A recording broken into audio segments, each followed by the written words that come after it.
Kia ora koutou katoa, ko Nick toko ingoa. I live here in the Wairarapa in New Zealand, and for the past few years I've been learning to raise and grow my own food and form a closer relationship with nature. I'm doing this by trying to keep a vegetable garden all year round. I also have started a food forest for berries and fruits and to hopefully attract wildlife with biodiversity. I keep a number of animals. I have Orpington chickens, which I use primarily for their eggs, but will also use the odd one for meat. I have the self-shedding Wiltshire sheep, which don't require shearing, which I raise for meat. And I have 2 beef dairy cross steers, which I'm raising for meat as well. The date of recording today is the 1st of February 2025, so we're well and truly into summer. In the last video I made in December, I mentioned how we'd had a spate of really hot, dry weather, and it certainly felt like summer was immediately upon us as soon as it started. However, soon after making that video and going into the Christmas New Year's period and for most of January, the weather's actually been really cold, windy and wet. Some days we've only had highs of 14 degrees, which is just really strange for January. So this has meant I feel a few things have been delayed in the summer garden and not grown as well as I'd like them to, and it's probably affected the ripening of some of the things like tomatoes. Like all years and seasons in the garden, some things are growing well and other things not so well. And this can depend on my input with how I treat the soil and planting times, but it can also just depend on the weather of the season too. So I'm getting a pretty steady supply of zucchinis and cucumbers at the moment, harvesting green chilies as well. And I've also had a really good supply of things like lettuces. I've used a variety of lettuce this year called tennis ball lettuce. It forms like a green tennis ball kind of shape, and it's really sweet and crunchy and delicious. I am at the end of harvesting those lettuces now, and I've let the best plants bolt. And you might think, oh, why have you left the best plants and not eaten them? But the idea is that the strongest, healthiest plants will spread their seed and pass their genetics to the next generation that I can use in following years. I also let some of the plants seed themselves and disperse their seeds throughout the garden. And I've actually found this approach has worked with carrots, which I've really struggled to grow. So previously with carrots, I've tried to sow them so many years and just fail and get nothing just about. But the odd time I've just had a few strike and grow into carrots, and instead of harvesting them, I've let them just grow and go to seed. And I've found that it's meant they've dispersed their seeds throughout the garden, and I'm getting carrots pop up in little patches of the garden, whereas previously I haven't been able to grow them before. So allowing the carrot to do its own thing saves me work and means I'm actually getting a supply of carrots, which I've never previously had. I'm really happy also with how the potatoes are growing this year. I've been harvesting potatoes since about December, and there's still plenty in the ground that I'm hoping will get us through autumn and even maybe some of winter. I'm additionally stoked because these potatoes are ones I've saved from seed year after year, so I'm no longer needing to buy seed potatoes in. And I made a video about this, of saving seed potatoes, and I can say these few years later it's still working, and my varieties that I'm saving here year round I'm still planting and reharvesting each year. One really interesting thing I've noticed is some of the potatoes are forming little fruits, and I'm going to see if I can save a few of these fruits and just plant them and see what happens. I don't know much about potatoes with their fruiting or anything, but it's an experiment I'll just try.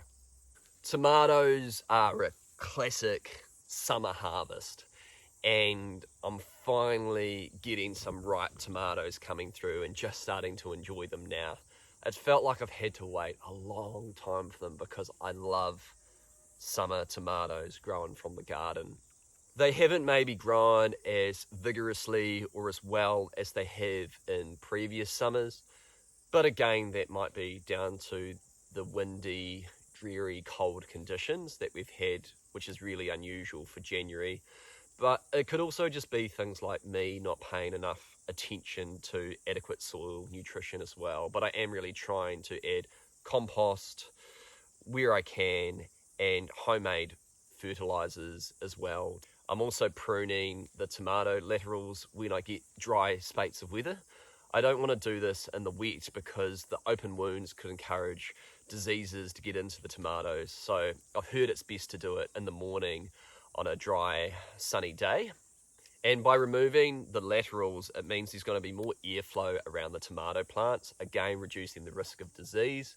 It's also going to mean more sunlight's going to get on the fruits, and it's also going to mean they're going to spend more energy growing their fruits instead of vegetation.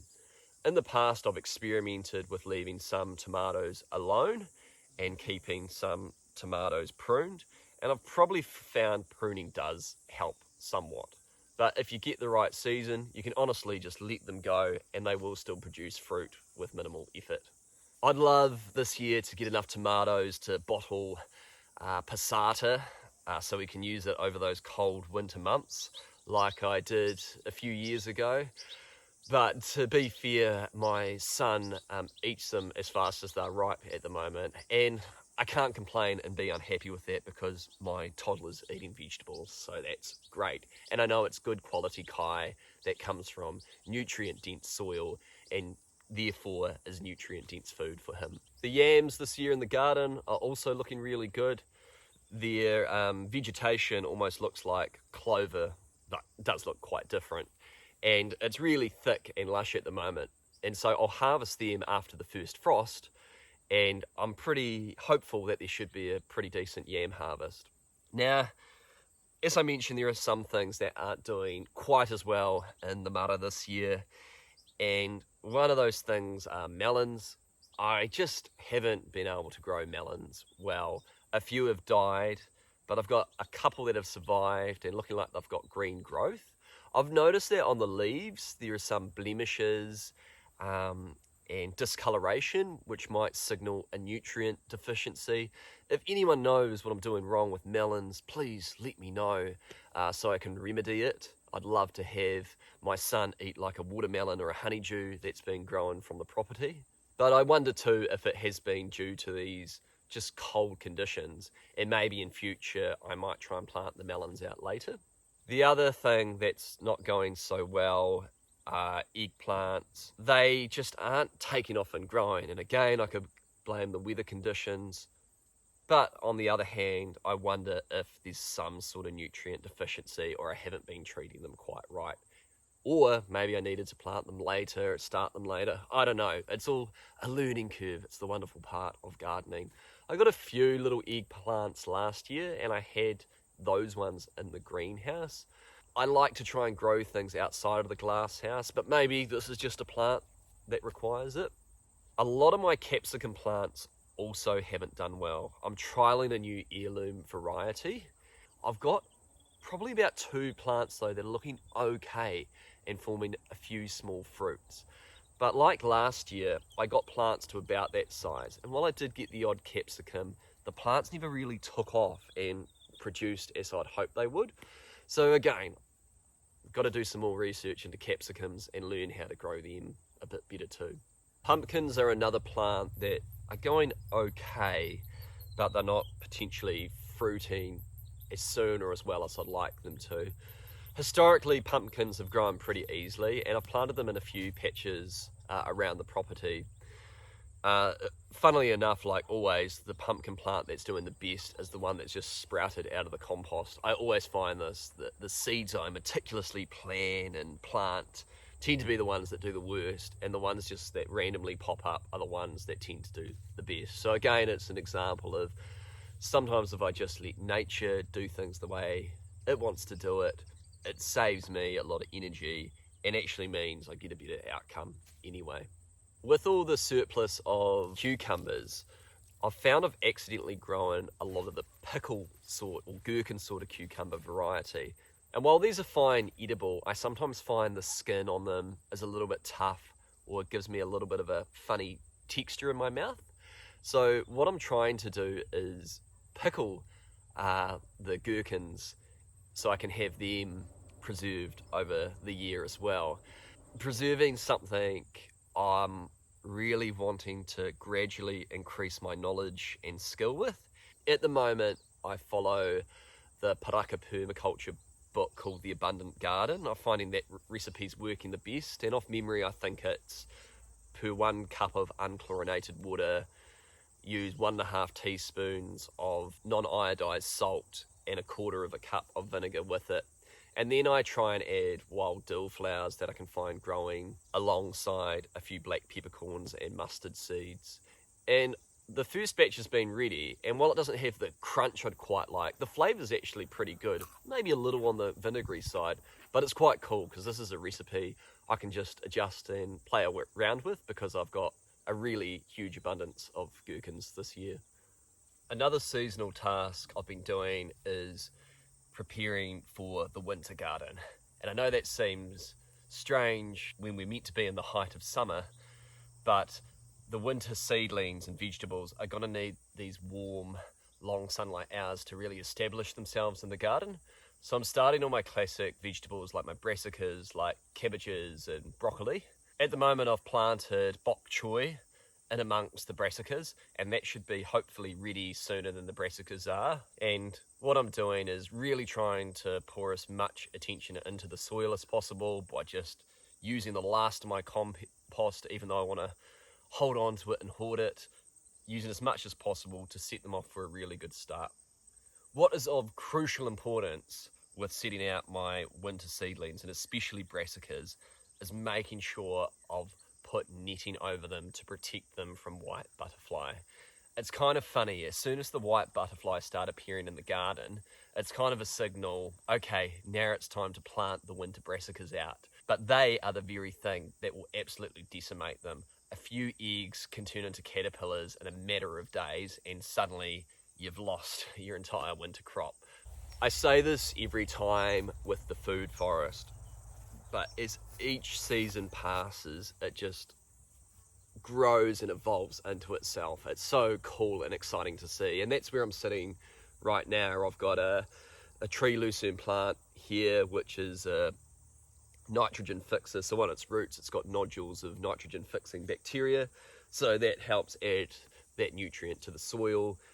And I've got my heirloom apple tree variety here as well, called Slack the Girdle or something. And I've actually used some apples, not from this tree, but from community trees to make some apple cider vinegar as well. But anyway, the food forest is just so lush and abundant now. At the start, you kind of think like, oh man, this is going nowhere. Nothing's really growing or taking off. But I think it's just that lesson of patience that as each year progresses, the kinds of harvests and wildlife it's attracting is just increasing and increasing. So this year we had a pretty good supply of raspberries, but they've all run out. I was competing with the birds, I think, as I said in my last video. Me and my boy really enjoyed eating a huge number of currants that were coming off our wee bush. They are at the end too now. We also managed to get a few plum, and this was actually quite a young tree, so I was quite surprised at how well it fruited. So me and my boy picked them and really enjoyed them.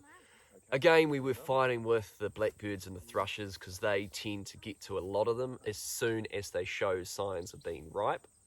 Our Trevant apricot tree, which was one of the first trees I planted in the food forest, finally fruited this year. And it's sad for me to say that we lost most of these precious fruits to the blackbirds or thrushes, despite me trying to net them. They managed to just make their way into little holes or gaps, and sadly we probably only had about 3 fruit that we could eat. So yeah, the relationship with the wildlife is a fractious one, and it's got pros and cons, right? You know, they probably control pests and poo and forage and are ecosystem creators, but they also will help themselves to your kai as well. A part of me is happy to share some with them, but I'd like a decent split down the middle. So at the moment, we've got apples on my double grafted Royal Gala Braeburn apple tree, and I've noticed there's, I think, a type of moth that's getting into some of the apples. I'm wondering if I have the chickens around foraging, that it just might help control them a little bit. I've also got this apple tree here beside me, which was laden with apples very recently, and I just went out and checked it, and it's been stripped of most of its fruit. One of the apples I found on it had a lot of peck marks in it, so that's evidence that birds are getting into it. But we've also suspected there might be a possum on the property as well. My wife has heard it screeching through the night, so I do need to get in touch with my neighbour who's a trapper, and he might have something suitable to catch it. Possums, I've heard, can be really devastating and strip an entire tree in one night, so that's something I certainly don't want to have present here in this wee ecosystem. One tree I'm really stoked about here is the black peach trees we have growing. When we moved to this property, there was one tree that produced fruit really well for us in the first year, and at the moment that tree is again laden with fruit. I know as soon as it starts to ripen, the birds are going to get into it, so some of it's netted, and I'll need to net the other trees that are here too. But the reason I love this particular tree so much is that I've found that putting the stones in the compost and then spreading it throughout the property in the soil, heaps of little trees were popping up everywhere. And so, of course, I was like, free trees, and I've planted them in various places, and they've grown really well and vigorously in this environment.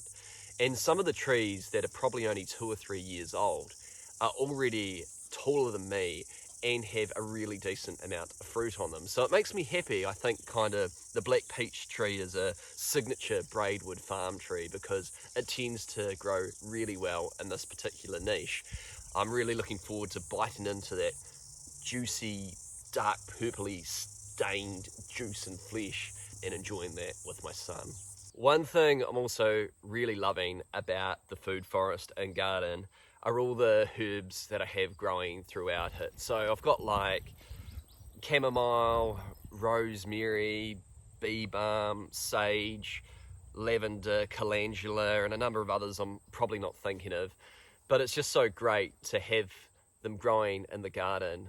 I can use them as seasonings or flavorings in the dishes that I cook, or simply just make them as a nice hot drink to have. And I'm sure there's a bunch of medicinal and nutritional benefits that I'll be getting from ingesting these plants that we've used for centuries as medicine. They also provide a really positive function in this wee ecosystem here. The flowers are attracting pollinators and bugs and insects. The scents are doing all kinds of things, and they'll have these functions I don't understand, but are really beneficial in the garden and the food forest. Now I'll quickly review how the animals are doing. We've got the Orpington chickens here, which it now feels like we've got a really large amount. 7 of the 9 of Geralt's chicks that survived are still around, and I think we've got about 4 roosters and 3 hens. It's always the case, you get more roosters than hens, I find. But they have grown pretty well, and they're all looking really good and healthy. They are freely roaming the property now and are cautious enough and big enough to get away from hawks, I hope. Sadly, like was shown in the last video, I feel sorry for the chicks being cooped up in a cage. I let them out too early, and 2 of Geralt's babies got eaten, and 1 of Onyx's babies got eaten. I've let Onyx's 1 remaining chick out with the rest of them too. This wee chick is roaming free with her mum, and they've got a really tight bond. I mean, there is a risk with the hawk getting that chick, but I feel they're just at an age they need to be out now, and kind of sadly we'll leave it up to chance a bit. This chick is definitely like the runt of the litter, the only one to survive, and while it is a little bit younger than the rest of the chicks, its growth is certainly a lot slower, so it's not necessarily genes I'll want to keep anyway, as savage as that sounds. But I do want to ensure that I have a healthy gene pool for my birds. We're still getting a really steady supply of eggs from them at the moment, and I'll look to sell a few of the pullets as soon as possible. I like to sell a few each year, and that can just be a way to pay for their food. Geralt is giving chicks a go again. She's sat on a clutch of eggs for about 2 weeks solid now, so in about a week's time they should hatch. So Geralt's like the super mum of the season. She hatched 9 chicks and then got 7 through, and now she's already clucky again and giving it another go. So really proud of you, Geralt. You're the #1 bird this year. The one advantage of this wetter summer and colder weather is that there's been lots of pasture and feed for the stock. So I haven't had to dig into any of my baleage this summer with the cattle and the sheep. And so that is an upside. I can carefully manage and break fence the feed and give the grass long enough with this wet weather to replenish and grow until I move them to that piece of pasture again. I think the cattle are putting on some really steady growth, which is good to see. I really value having cattle on the property for the manure they produce. I do think it is superior over sheep poo. They just form these wonderful, rich, large paddies that are just like these sploshes of fertilizer to go everywhere, and you can just see the areas in which they're pooped as the grass grows way more vigorously. And so I'm adding this to the compost when I can as well. This year I'm hopefully going to try and put a ram over some of the ewes. I'm going to just select the bigger, healthier ones. I feel a couple are still a bit young and not as large as I'd like them to be. And one thing I really want to focus on this year is ensuring they have adequate nutrition when they go into lamb. So one issue I've had with lambs in the past is having an enlarged thyroid, which indicates an iron deficiency. So I have the animals on a mineral block that has iodine and other micronutrients in it. But probably at the time I put a ram over them, I'll give them a drench of an iodine solution as well, just to ensure they've got all that stuff that they need to carry a healthy lamb. We'll also be approaching that difficult time where I will have to slaughter one of the sheep for meat as we're running low in the freezer, and this will hopefully get us through the autumn months. This is something that's never easy to do and not something I take lightly, because I'm intimately involved in the animals' lives and do my best to form a relationship and a connection with them.